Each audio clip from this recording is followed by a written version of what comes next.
This news update is brought to you by... Hi, I'm Red Plastic Bag. Anyone who knows me knows I don't like cold.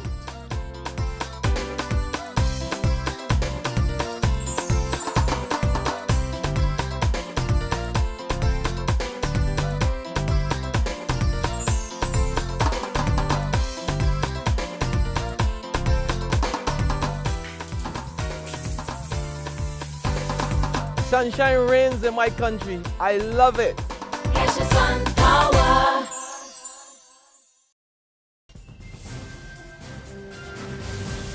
This is the 6 p.m. Barbados Today update for Wednesday, April the 16th, 2014. I'm Emmanuel Joseph. A contingency plan is in place if there's no resolution to the sugar strike today. Agriculture Minister Dr. David Esbick is not saying just what that plan entails. However, he had a sober warning about this year's sugar crop. It would be a travesty to have started a crop that has the potential to earn foreign exchange when we have a foreign exchange crisis going on.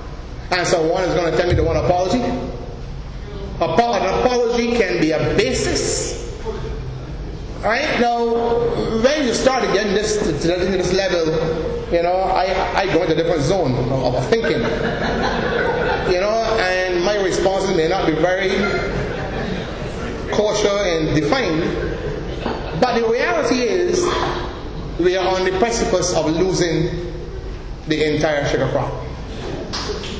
And that is a travesty at this stage. Minister Eswick made the comments at the closing segment of an agricultural symposium at the Lloyd Erskine Sandiford Center this afternoon.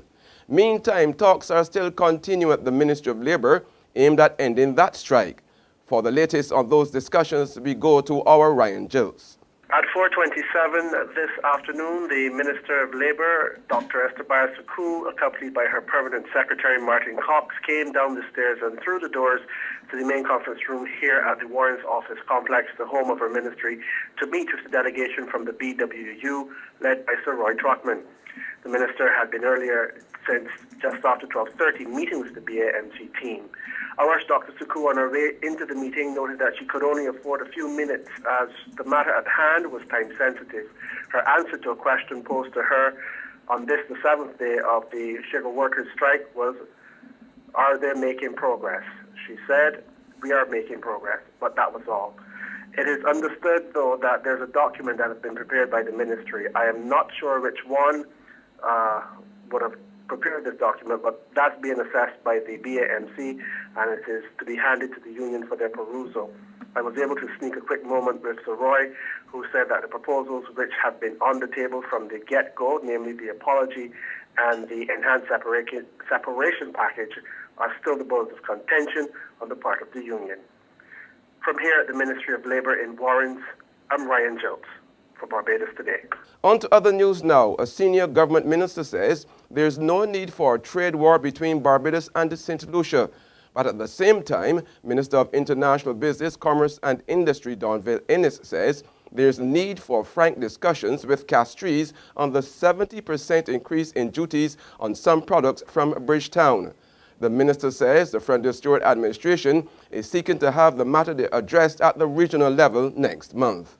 We have a Council of Trade and Economic Development meeting, Quartet meeting, in Guyana, May 6th to 10th.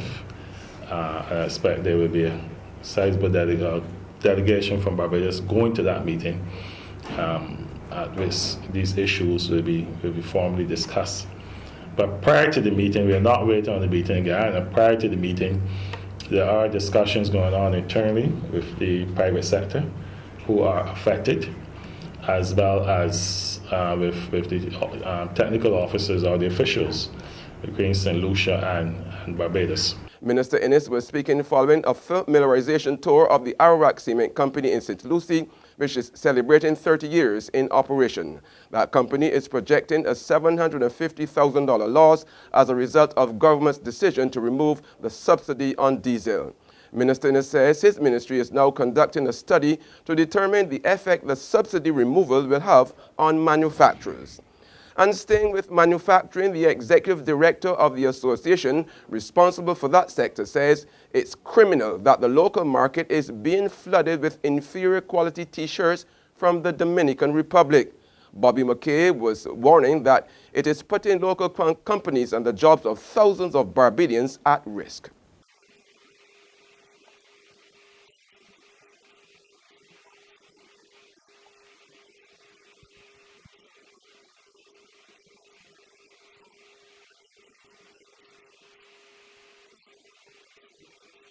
There's regional and international news after this short break. Hi, I'm Red Plastic Bag. Anyone who knows me knows I don't like cold.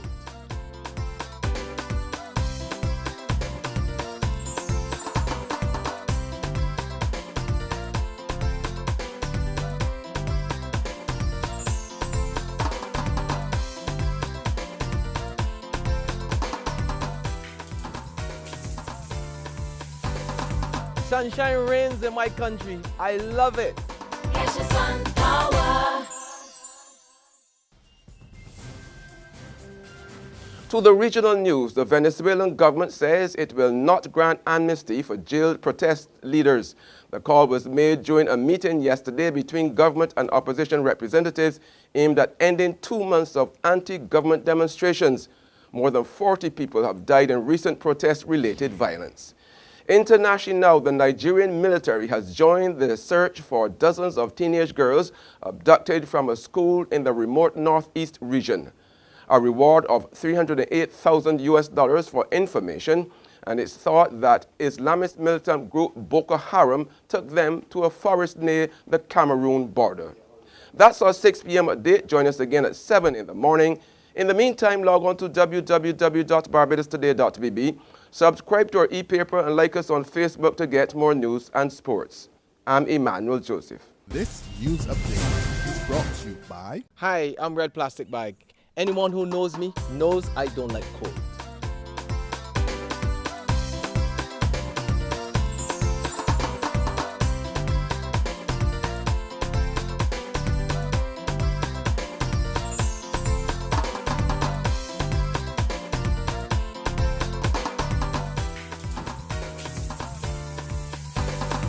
Sunshine reigns in my country. I love it.